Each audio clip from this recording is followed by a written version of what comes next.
Olá, alunos, sejam bem-vindos a mais uma aula da disciplina da Sistematização da Assistência de Enfermagem comigo, professora Simoni. Hoje nós vamos verificar a aula 3, que são os aspectos éticos e legais da SAE, a Sistematização da Assistência de Enfermagem. Na aula passada, nós vimos algumas bases legais, algumas leis que são baseadas à assistência de enfermagem. Hoje nós vamos verificar um pouco mais a fundo essas legislações que são pertinentes à assistência de enfermagem. Então, a Constituição Federal, ela traz pra gente, no artigo 5º, no inciso 10, que são invioláveis a intimidade, a vida privada, a honra e a imagem das pessoas, assegurando o direito de indenização pelo dano material ou moral decorrente da sua violação. Então, a gente tem que tomar cuidado, né, para não violar a vida pessoal daquela pessoa, moral, psicológica, né? Então, é importante a gente cuidar. Traz também o Código Civil Brasileiro, 927, aquele que por ato ilícito se causar danos a outrem, a outra pessoa, fica obrigatório repará-lo.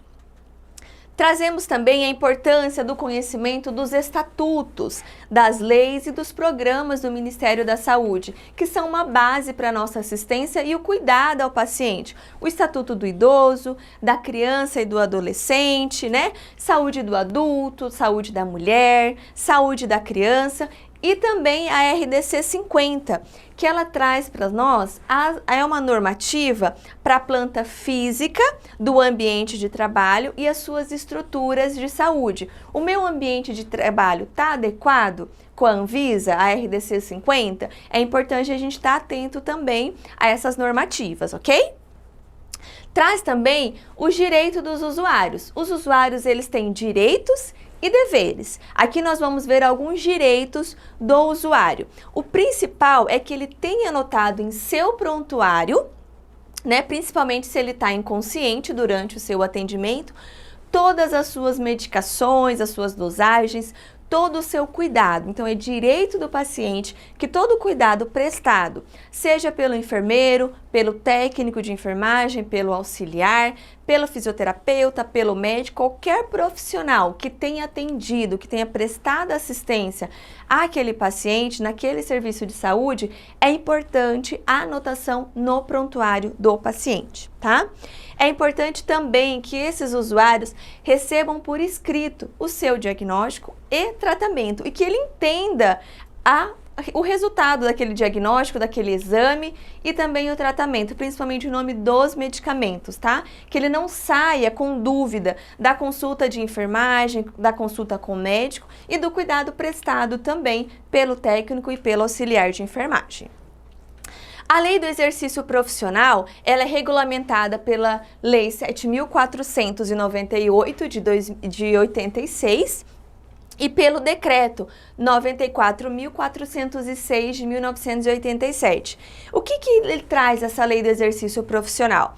Ele regulamenta o exercício de enfermagem, dispondo quem são esses profissionais de enfermagem e as suas atividades desenvolvidas. Então, nessa lei traz o enfermeiro, o parteiro, o enfermeiro obstetriz também, ou né, o enfermeiro especialista em obstetrícia, técnico de enfermagem e o auxiliar de enfermagem. Qual é a função, então, do enfermeiro? Então, cabe ao enfermeiro privativamente, de acordo com o artigo 8, o planejamento, a organização, a execução e avaliação dos serviços de enfermagem. Isso é privativo do enfermeiro, é uma atividade somente do enfermeiro. A consulta de enfermagem também é somente do enfermeiro. O técnico de enfermagem auxiliar não realiza a consulta de enfermagem. Ele auxilia nos cuidados, mas a consulta de enfermagem é privativo do enfermeiro. E a prescrição da assistência de enfermagem. Então, ele prescreve as ações de cuidado e quem executa são os técnicos, os auxiliares e também os enfermeiros. E o técnico de enfermagem, né? Quais são as suas atribuições? Eu trago algumas aqui para vocês. É importante vocês também depois fazerem a leitura dessa lei do exercício profissional para vocês estarem atentos, para vocês já interagindo quais são as suas atribuições dentro do exercício profissional, tá? Quais são suas atribuições nos serviços de saúde. Então, vocês primeiramente devem assistir ao enfermeiro na prestação de cuidados diretos da enfermagem, principalmente a pacientes em estado grave. Então, vocês assistem o enfermeiro no cuidado a esses pacientes mais graves. Vocês participam da prevenção e controle de doenças transmissíveis nos programas de vigilância epidemiológica. Isso também faz parte do trabalho de vocês, a prevenção e o controle dessas doenças, né? A conscientização da população na prevenção dessas doenças transmissíveis. A prevenção e controle sistemático da infecção hospitalar, a boa higienização das mãos, né? O uso correto dos EPIs, para que não tenha o controle, para que tenha o controle das infecções hospitalares. A prevenção e controle sistemático de danos físicos que podem ser causados a pacientes durante a assistência de enfermagem. Então, é importante vocês participarem dessa prevenção desses danos. Vocês participam também dos programas e atividades de assistência integral à saúde, que pode ser individual, em grupos coletivos, na comunidade, na família e particularmente aqueles prioritários e de alto risco, né? Então a dengue, o Covid, a zika, a chikungunya, todos esses programas que fazem parte da prevenção de doenças, vocês também participam da conscientização da população e do paciente. E principalmente, vocês são parte integrante da equipe de saúde. O auxiliar de enfermagem. No artigo 11, ele traz como atribuição preparar o paciente para consultas, exames e tratamento. Então, o auxiliar, ele prepara, ele orienta o paciente para essas consultas, os exames, a aferição de sinais vitais. Ele observa e reconhece para descrever os sinais vitais no nível da sua qualificação, tá?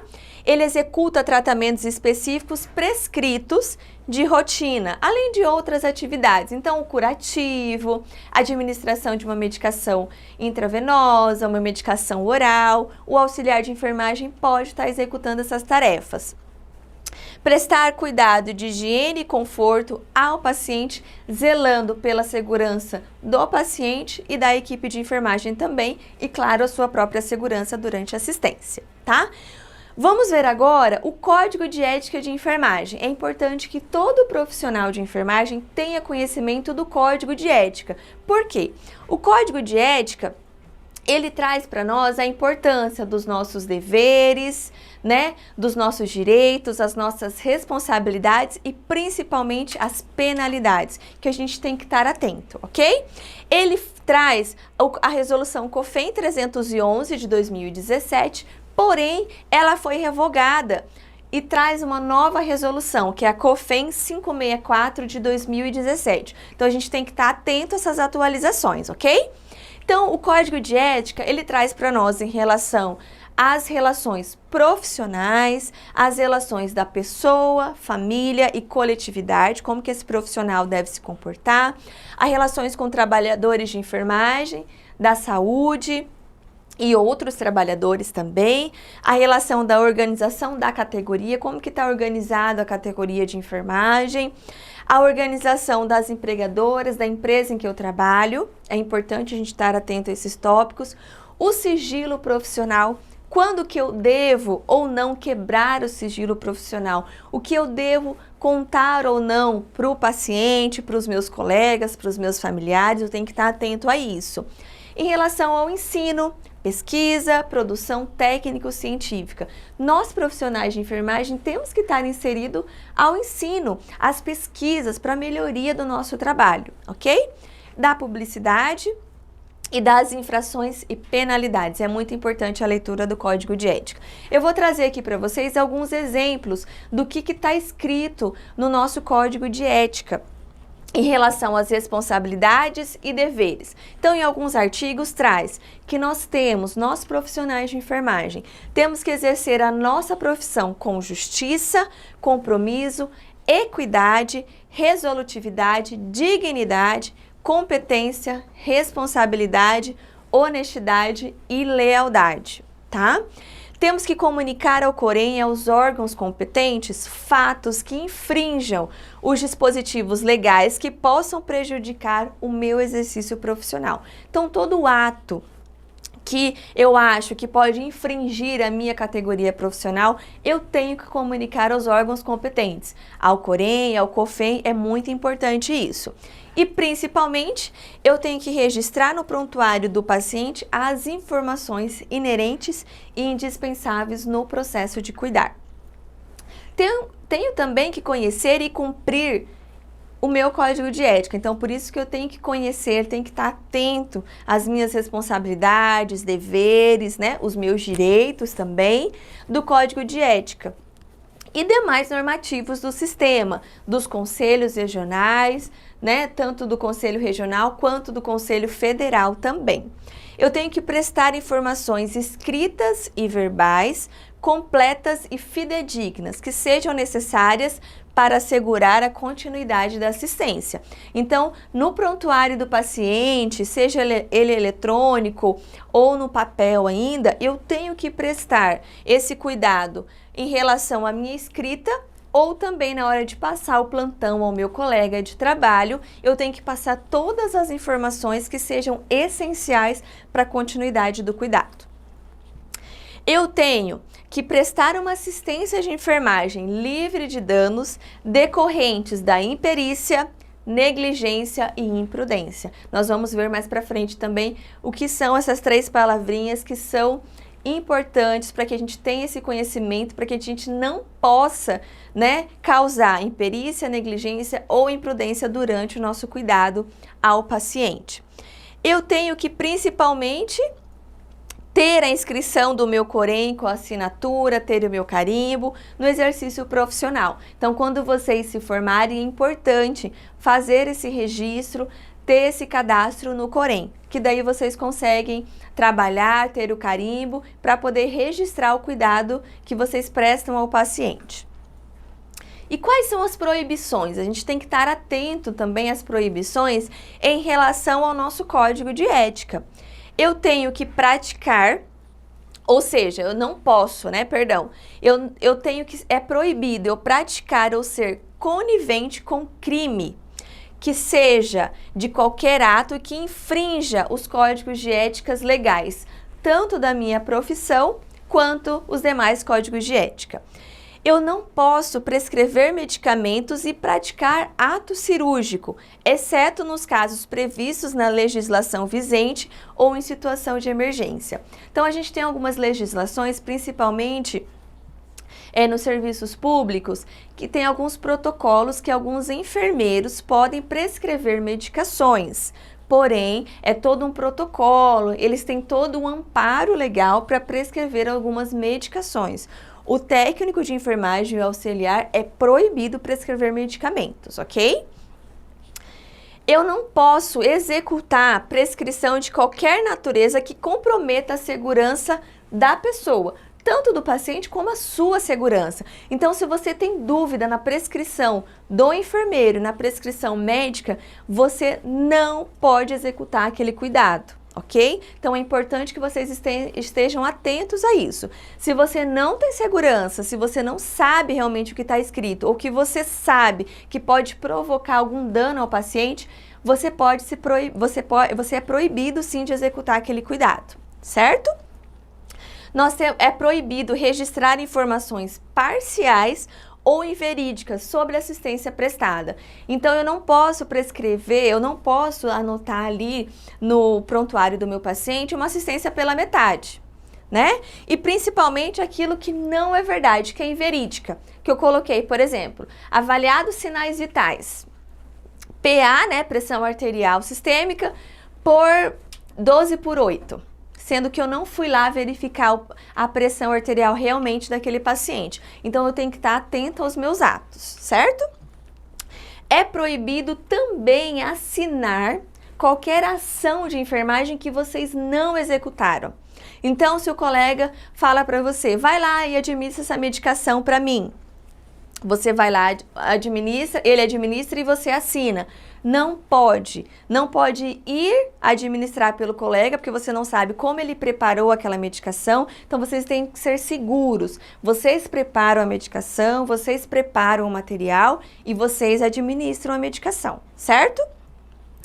É proibido negar assistência em situações de urgência, emergência, durante epidemia, desastres e catástrofes, desde que não ofereça risco à integridade física do profissional. Então, se eu vejo alguém passando mal na rua, é meu dever como profissional de saúde prestar assistência. Claro, por exemplo, se ele estiver numa avenida ou está pegando fogo, né? Numa casa, num local, vai infringir, né? Que vai oferecer risco à minha integridade física, aí sim eu não posso prestar assistência. Mas se ele passou mal na rua, no ponto de ônibus, no meu local de trabalho, é importante que eu ofereça sim a assistência àquele paciente, àquele meu colega, como profissional de saúde. É proibido, eu também não posso delegar atividades privativas a outro membro da equipe. Por exemplo, o enfermeiro, ele não pode delegar que o técnico passe a sonda vesical de demora, passe a sonda enteral. Então, é importante que cada um saiba da sua atribuição, ok? E vamos falar um pouco das infrações e penalidade. Isso a gente tem que estar atento. Mais para frente a gente vai ver algumas infrações, mas vamos só dar uma resumida. É importante que vocês façam a leitura, façam anotações desse conhecimento, tá? Então, responde por infração quem a cometer ou concorrer com sua prática. Então, se o seu colega comete uma infração e você está junto e é conivente com aquilo, você também pode responder, ok? A gravidade da infração ela é caracterizada por meio de uma análise dos fatos em relação aos danos e suas consequências. Então, a infração ela passa por uma análise em relação ao que aconteceu, aquele dano e as consequências, para que eu possa saber se você, né, o profissional vai receber uma advertência verbal, uma multa, vai ser levado à censura, à suspensão do exercício profissional e até a cassação dos direitos profissionais. Então, se você vai para a cassação, você não pode mais exercer o exercício profissional da enfermagem. Você não pode mais ser técnico ou auxiliar ou enfermeiro. Então, é importante a gente estar atento aos nossos atos, ter o conhecimento das nossas responsabilidades, dos nossos deveres, direitos e as infrações e penalidades de acordo com o nosso código de ética. Vamos estar atentos, ok, pessoal? Façam a leitura do material. As leis são importantes para o nosso conhecimento, para a nossa prática profissional. Espero que vocês tenham gostado e até a próxima aula. Bons estudos. Tchau, tchau!